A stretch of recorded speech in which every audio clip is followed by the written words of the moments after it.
Apakah pantas seorang pembunuh untuk jadi pendeta? Kenapa? Karena waktu saya tugas, berapa kali saya eksekusi. Tanpa jejak. Jarak jauh semua.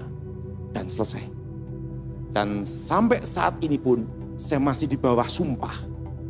Karena saya disumpah, tidak boleh menggunakan, mempraktekkan, dan melatih atau mengajar.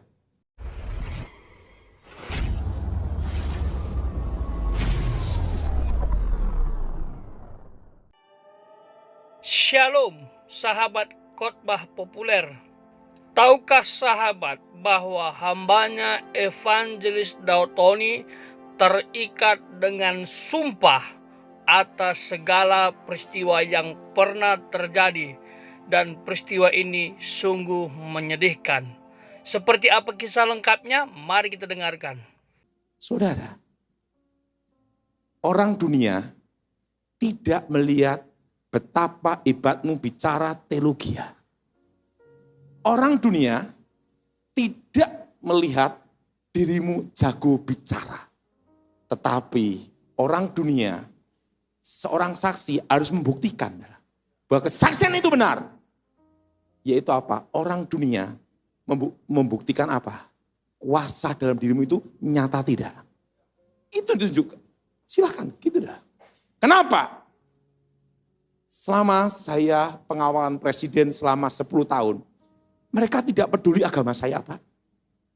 Mereka tidak peduli engkau setan atau malaikat atau turun dari langit, terserah. Tapi mereka hanya minta satu aja. Engkau bisa membuktikan apa yang kamu katakan. Yaitu apa? Kuasa. Apa saudara? Nah, suatu kali saya pernah ditanya. Jenderal bintang 4. Kalau kita ngomong sama kopral itu mudah saudara.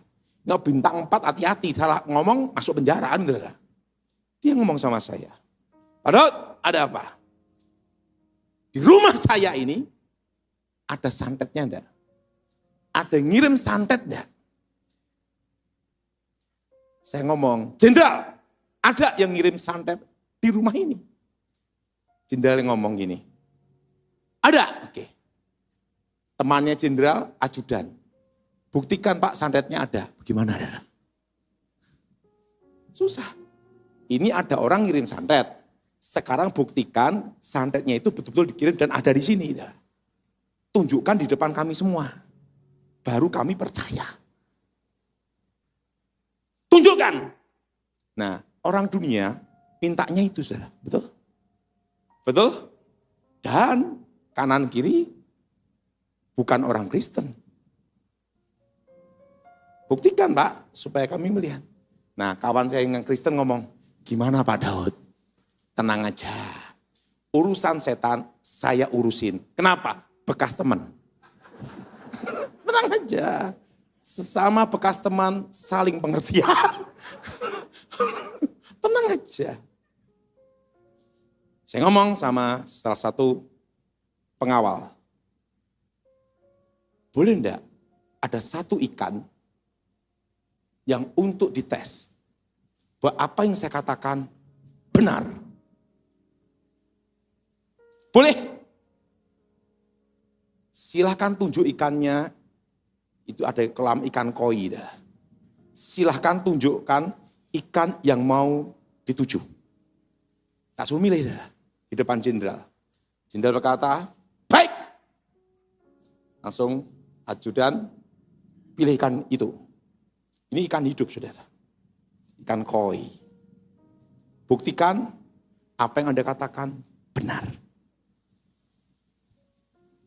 Saya doa demi nama Tuhan Yesus. Kami ikat. Masuk ke ikan. Lep, ikannya mati. Di depan jenderal gini.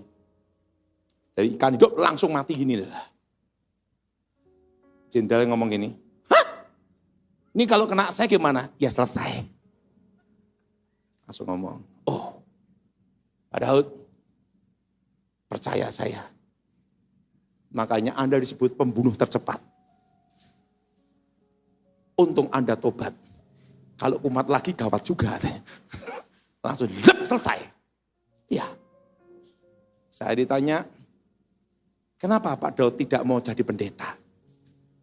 Saya tidak pantas, Jenderal, untuk jadi pendeta. Biar orang lain aja yang pantas jadi pendeta, terutama Michael jadi pendeta. Loh kenapa?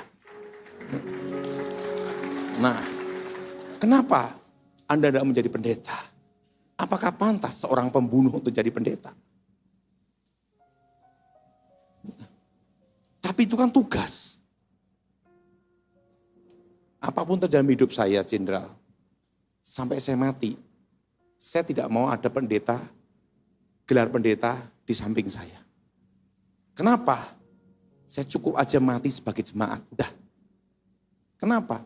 Karena waktu saya tugas, berapa kali saya eksekusi. Tanpa jejak. Jarak jauh semua. Dan selesai. Dan sampai saat ini pun saya masih di bawah sumpah.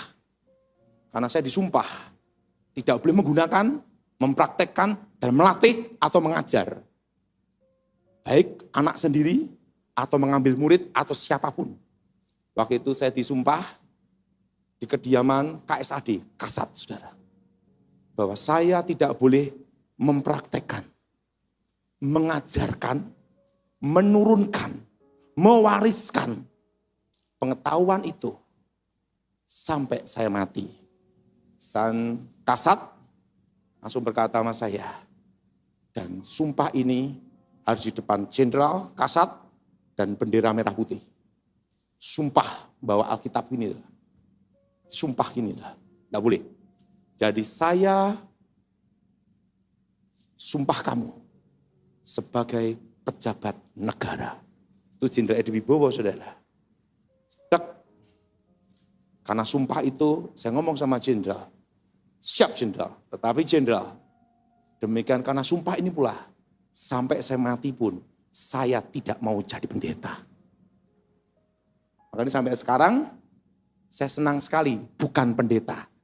Kenapa? Tidak bisa dipecat. Tidak bisa dipecat. Tidak bisa dipecat. Betul? Ya, betul? Nah, saudara, dunia minta bukti, yaitu apa? Kuasa. Apa saudara? Apa saudara? Nah, apa yang terjadi saudara? Waktu saya percaya Yesus, saya tidak cari macam-macam. Mau belajar ini, belajar ini. Enggak. Saya minta satu aja. Yaitu kuasa yang bisa mengubah hidup manusia. Dan merubah nasib seseorang. Dan menggoncang seluruh dunia. Waktu itu ada namanya 10 hari Pentakosta. Waktu itu ada namanya pendeta, bukan orang terkenal. Orang Semarang, saudara. Semarang ngomong gini, saya tanya, bagaimana supaya dipenuhi Roh Kudus dan mendapat kuasa itu? Pendeta itu hanya simpel berkata sama saya. Dan kata-katanya itu mengubah hidup saya. Karunia itu kalau sudah diberikan, tidak akan dicabut lagi. Atau diambil lagi.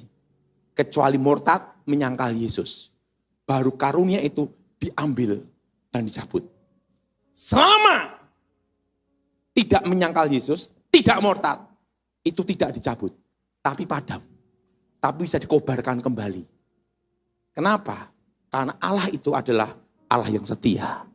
Sekalipun kita tidak setia, dia tetap setia. Nah, jadi Roh Kudus itu bukan keluar masuk, keluar masuk. Kalau keluar masuk, up on, itu namanya kesurupan. Roh Kudus itu apa? Berdiam. Sebenarnya waktu berdiam, itu 9 karunia ada di dalam diri kamu pula. Arti khusus di sini, di mana kuasa itu dialirkan dan mengalir. Intinya satu, kunci mengaktifkan semua karunia itu, kamu harus mengalami dibaptis Roh Kudus, tenggelam dalam roh, dan kuncinya adalah bahasa roh.